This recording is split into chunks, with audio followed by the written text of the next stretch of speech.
नमस्कार दोस्तों।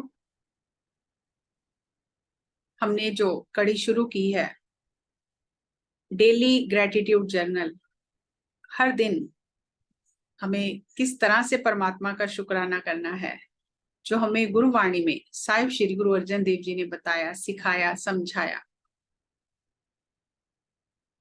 इसलिए मैंने जहां पंजाबी में वीडियो बनाने शुरू किए, वहां हिंदी भाषी बहन भाइयों के लिए गुरबानी के वीडियो हिंदी में भी बनाने शुरू किए, ताकि गुरुओं का संदेश उन तक भी पहुंचे, वो भी इस बात को जाने कि गुरुओं ने हमें सिखाया क्या है। तो आज हम दूसरे पदे को लेंगे, जिसमें श्री गुरु जी ने गिन गिन कर हमें बताया है हमें किस किस बात का शुक्राना हर दिन करना चाहिए। गुरु जी श्लोक से शुरुआत करते हैं कि हे मूर्ख, अज्ञानी, बेकार के इंसान, परमात्मा के गुणों को याद रख, मन में बसा, चिंतन कर उनका। निर्गुण आर्य आन्या सो प्रभ सदा समाल, जिन किया तिस जीत रख, नानक निभी नाल। जिसने ये सब कुछ किया है उसे याद रख, वही एक साथ रहने वाला है हमेशा हमेशा के लिए।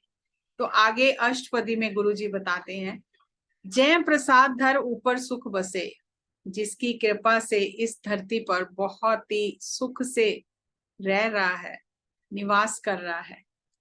सुत भ्रात मीत बनिता संग हसे, बच्चों के साथ, भाइयों के साथ, मित्रों के साथ, पत्नी पति के साथ आनंद से हंसते हुए जीवन यापन कर रहा है।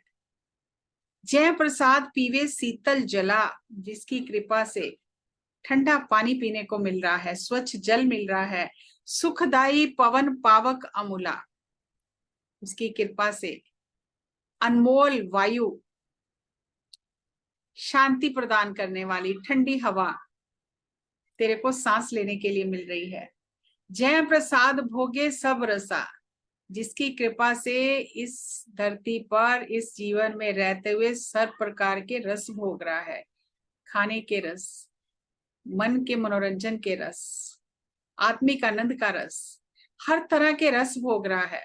सगल सामग्री संग साथ बसा, जो जो तेरे को जीवन यापन करने के लिए चाहिए उसने सब कुछ साथ ही तुझे दे दिया है। जब बच्चा माँ के गर्भ में होता है, उसके पैदा होने से पहले ही माँ के स्तनों में दूध आ जाता है। जब तक उसके दांत नहीं आते वो दूध पर निर्भर रहता है। जब दांत आते हैं खाना शुरू करता है। हर एक अवस्था में परमात्मा उसको जो चाहिए देता है, उसकी पूरी व्यवस्था की है उसके जीवन की। फिर आगे कहते हैं, दीने हस्त पाव करण नेत्र रसना, उसने तुझे हाथ दिए, पैर दिए, कान दिए, आंखें दी, जुबान दी रस लेने के लिए, और फिर भी तुझे याद नहीं आती है। अगर वो कोई भी चीज ना देता, इसमें से एक दो चीजें ना देता, क्या बिगाड़ लेते हम, उसी तरह जीवन जीना पड़ता। लेकिन उसने दिया, सब कुछ दिया, हाथ पांव कान नेत्र रसना सब कुछ दिया, लेकिन तिससे त्याग अवर संरचना, उसे ही छोड़कर दूसरी बातों में उलझ गया, दूसरी चीजों से मन को लगा लिया और उसे छोड़ दिया जिसने सब कुछ दिया है। इसीलिए कहते हैं, देने वाले को इंसान भूल जाता है और जो वस्तुएं दी गई हैं उनसे चिपक जाता है। ऐसे दोख मूड अंध व्यापे, कह रहे हैं कि ऐसे इसकी गलतियां हैं अज्ञानी व्यक्ति की। अंध, अंध का मतलब ये नहीं कि उसकी आंखें नहीं है। यहाँ पर गुरु जी कह रहे हैं कि अज्ञानी है, ज्ञान नहीं है, मन अंधा है। ऐसी इसकी गलतियां हैं, ऐसे इसके पाप हैं। मूर्ख है, अज्ञानी है, चिपका हुआ है उन चीजों से जो परमात्मा ने दी हैं और परमात्मा को भूल गया है।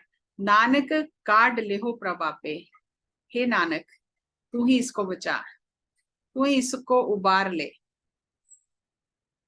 जहां 6 पंक्तियों में वो बताते हैं क्या क्या है और हम भूल चुके हैं, तो वहां आखिरी की 2 पंक्तियों में निचोड़ बताते हैं कि ठीक है, इसने गलतियां की हैं, कर रहा है, पापी है, अज्ञानी है, लेकिन हे परमात्मा तू चाहे तो फिर भी इसका उद्धार हो सकता है। कितना सुंदर चित्रण किया है हर एक चीज का। जैसे हम बच्चे को समझाते हैं, इसी तरह हमें श्री गुरु अर्जन देव जी समझा रहे हैं कि किन किन बातों के लिए हम शुक्रगुजार हैं परमात्मा के। लेकिन हमारा स्वभाव है हम अभाव को देखते हैं, क्या है उसको नहीं देखते। एक बार एक बहुत प्यारी कहानी है। एक पक्षी रेगिस्तान में था, पंख टूटे हुए हैं, पानी पीने को नहीं है, खाने को कुछ नहीं है, सब वृक्ष सूखे हुए हैं, इतनी तपती धूप है चिलचिलाती हुई, और तड़प रहा है भूख से प्यास से। तो नारद मुनि जी वहां से निकलते हैं, तो वो पक्षी की हालत देखकर दया आती है, कहते हैं तूने कुछ परमात्मा को संदेश देना है, कुछ पूछना है? तो पक्षी कहता है हाँ, आप मेरा संदेश परमात्मा तक पहुंचा दीजिए कि कब मेरे दुखों का अंत होगा, कब तक मुझे ऐसे ही जीवन जीना पड़ेगा। तो वो कहते हैं ठीक है। वो चले जाते हैं और विष्णु भगवान के पास जाकर पूछते हैं कि वो पक्षी पूछ रहा है मेरे दुखों का अंत कब होगा। तो नारद मुनि कहते हैं कि उस पक्षी के प्रश्न का उत्तर दो। तो विष्णु भगवान कहते हैं कि उस पक्षी को अभी 7 जन्म ये सब कष्ट सहने हैं, उसके बाद उसके दुखों का अंत होगा। तो नारद जी सोचते हैं कि वो तो ये सुनते ही प्राण त्याग देगा, पहले ही इतने कष्ट हैं, 7 जन्म और कष्ट मिलेंगे तो वो तो जीवित ही नहीं रहेगा। लेकिन क्योंकि संदेश वाहक का काम है जो संदेश है वो देना, तो आकर उस पक्षी को कहते हैं तेरा संदेश तो मिला है, अब पता नहीं तो कैसे लेगा। कहता नहीं मेरे संदेश दो। तो कहने लगे कि परमात्मा ने कहा है अभी 7 जन्म तुझे ये कष्ट सहने हैं। तो पक्षी नाचने लगता है, बस 7 जन्म? बहुत दया की परमात्मा ने, बहुत कृपालु है, शुक्र है उसका 7 जन्म के 700 नहीं के 7000 नहीं के, बस 7 जन्म ही दुख सहने हैं और फिर आनंद ही आनंद है, तो ये तो कट जाएगा समय।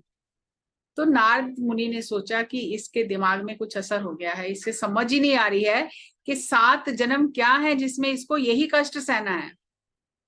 तो वहां से चले जाते हैं और वो पक्षी नाचता है, गाता है, शुक्र है परमात्मा, शुक्र है 7 जन्मों में कष्ट कट जाएंगे, बहुत कृपा की है, बहुत कृपा की है, बहुत जल्दी कट जाएंगे। और नाच रहा है, गा रहा है, भूल ही गया कि मुझे क्या क्या तकलीफ है।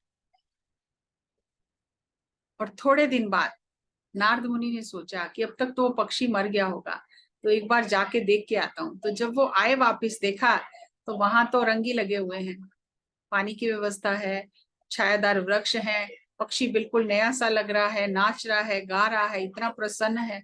तो नारद मुनि जी देखकर कहने लगे कि तू वही पक्षी है? कहता हाँ मैं तो वही पक्षी हूँ। तो ये सब कैसे हुआ? कह रहे आपने कहा 7 जन्म लगेंगे, मैं नाचता रहा, गाता रहा, और पता नहीं परमात्मा ने ये सब कुछ 7 दिनों में ठीक कर दिया।